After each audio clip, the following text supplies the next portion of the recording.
selamat malam pemirsa. Seperti yang sudah kita saksikan, pidato dari Presiden Republik Indonesia Joko Widodo mengatakan bahwa kedaulatan pangan ini terus menjadi sorotan.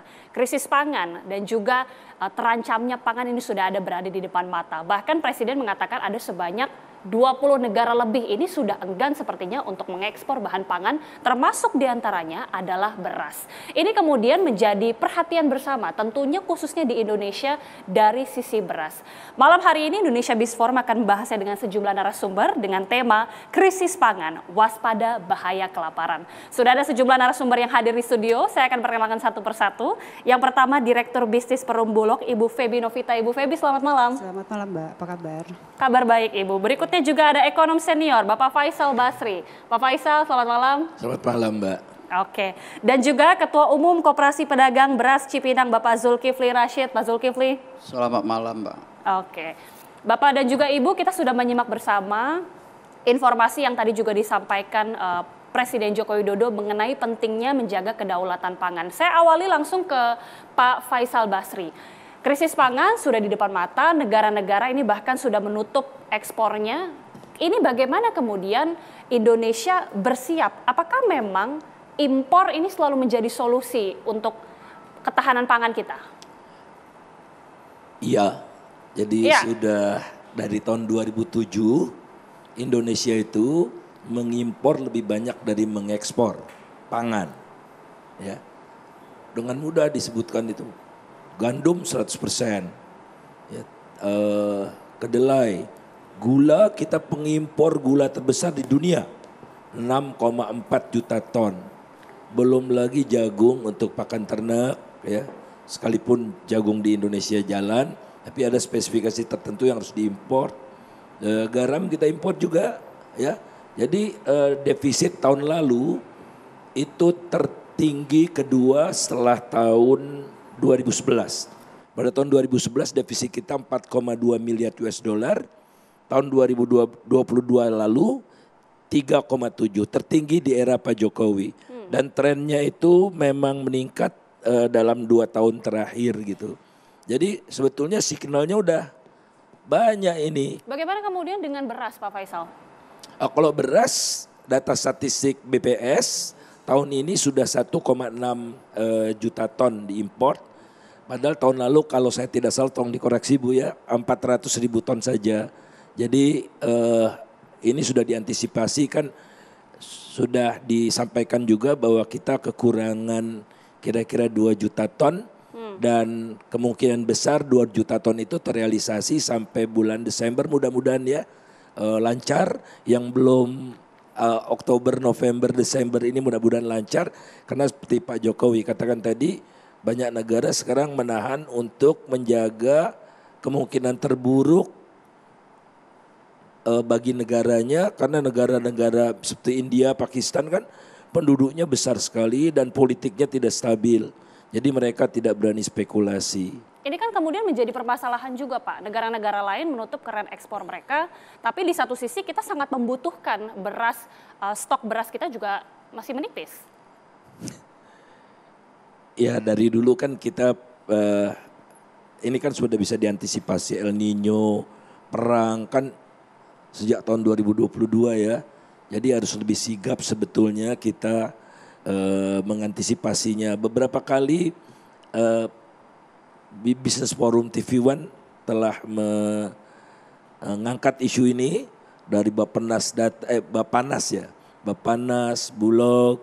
Sebetulnya kita sudah tahu, tapi ada satu tetap walaupun kita sudah ada Bappenas, orkestrasinya belum cukup belum cukup solid gitu, masih saling menyalahkan gitu-gitulah. Kemudian ada juga menurut saya jangan kementerian yang tidak berkaitan, tidak usah komentar-komentar begitu ya. Karena efek psikologisnya juga penting gitu. Beras ini mirip dengan minyak goreng. Minyak goreng itu tidak begitu penting dari segi pengeluaran masyarakat. Tapi efeknya luar biasa kalau nggak bisa goreng-goreng tahu, tempe, bakwan gitu di rumah agak berat itu. Jadi disinilah ditunjukkan menurut saya soliditas harus diperjelas, diperkuat. Nah kemudian mulai dari sekarang itu yang disampaikan Bu Mega baru-baru ini kan di acara PDI Perjuangan, diversifikasi pangan kok ndak jalan. 20 tahun terakhir ndak jalan. Ya. Oh, sudah ada namanya mie instan dari Ketela gitu ya. Tapi ndak nendang gitu. Nah, ini harus ada strategi yang jitu misalnya ya.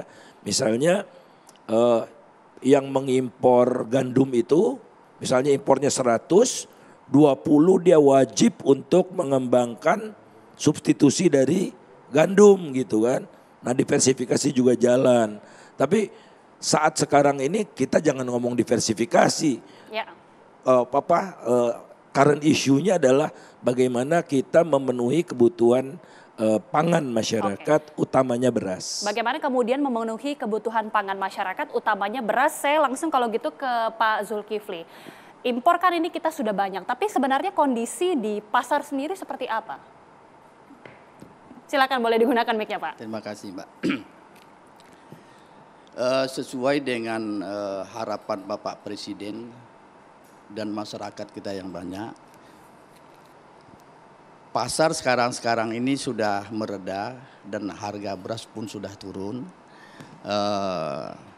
Bulog dengan pasar induk Cipinang sudah melakukan operasi pasar dalam 3 minggu ini. Kelihatannya kami melakukan operasi pasar itu kelihatan sangat baik untuk kita ini. Sekarang justru harga beras itu dari harga beras semula 13.000 atau 12.800 dari bulan Agustus dulu ya. Sampai sekarang harga beras di pasar induk medium itu 11.200 per kilo. Jadi semenjak Bulog dan pasar induk melakukan operasi pasar sangat signifikan untuk menurunkan harga di pasaran. Oke, jadi operasi pasar yang sudah dilakukan selama ini cukup efektif, Pak, untuk menekan harga? Sangat efektif sekali, Mbak. Ya, kalau enggak kan selama ini kita kan dikejar bayang-bayang terus. Harga naik terus. Tapi saya dalam amatan kita semua mudah-mudahan hal ini akan bertahan sampai Desember yang akan datang. Tapi masih rebutan sama pedagang daerah, Pak? Ini satu nih, ini yang perlu saya sampaikan di sini. Beras daerah itu semua sebenarnya kemarin ini kita melakukan operasi pasar itu kan khusus untuk DKI. Ya, tadi Bapak Bapana sudah datang ke pasar induk, Bapak Kabulok kita sudah datang ke pasar induk, dan Bapak Erick Thohir sudah datang ke induk. Tapi kami berharap kalaulah bisa itu harus dibuka Jabotabek. Sebab kenapa? 1 dan 2 minggu yang akan datang, ini yang akan menyerbu orang luar, Pak Faisal. Iya, ke Jakarta. Dulu pernah terjadi tahun 2022 akhir. Orang membawa duit pakai kresek ke meja kita. Dia mau beli, tapi kan kita nggak bisa jual. Nggak bisa boleh dibawa keluar. Jadi kami berharap sangat di sini, tetapi sudah tadi kalau nggak salah sudah ada keputusan tapi kan belum resmi. Kami minta tolong diresmikan. Sebab kenapa? Salah satu dari langganan kita nanti yang berbelanja. Umpamanya kok saja jauh-jauh dari Bogor aja Pak Faisal. Ya, dari Bogor kalau dia belanja bawa duit. Sedangkan itu terbatas, dibatasin. Nggak boleh harus keluar dari DKI. Jadi kami berharap kalau bisa beras ini kan sepanjang masyarakat kita yang membeli boleh aja. Baik kadang-kadang ada ancaman dari daerah. Salah satu dari Garut, dari Bandung. Kok kenapa kami nggak bisa beli? Awas, nanti kami panen, kami juga nggak mau jual ke pasar induk. Jadi kalau bisa, pendapat saya, yang namanya khusus jangan ada larangan lah. Kasih aja, kan dia beli, nggak kami jual, bagaimana? Lah, sekarang gimana? Saya ini kata-kata langgan-langgan yang ada di luar. Nah, saya ini kan juga masyarakat Indonesia. Dan saya pengen mendapatkan beras yang murah. Sekarang yang ada beras yang murah adalah di DKI. Walaupun dibuka OP di daerah-daerah Bu Pebi ya. Jadi sebenarnya orang daerah itu lebih suka dia membeli beras di pasar induk. Kenapa? Di pasar induk orang daerah, dari daerah dia bawa beras cakep ke pasar induk kita beli. Dari pasar induk dia bawa beras yang jelek ke daerah. Dan dia di pasar induk dia nggak beli. Dia boleh utang. Dan lagi kalau dia balik, dia bisa mendapatkan 200 perak per kilo untuk ongkos mobil dia balik. Oke.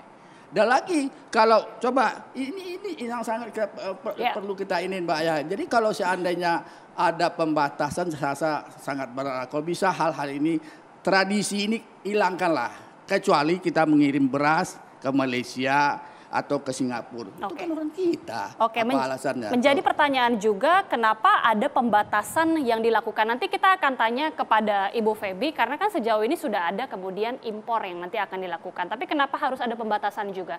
Nanti bisa dijawab Bu Feby, usai jeda kami kembali.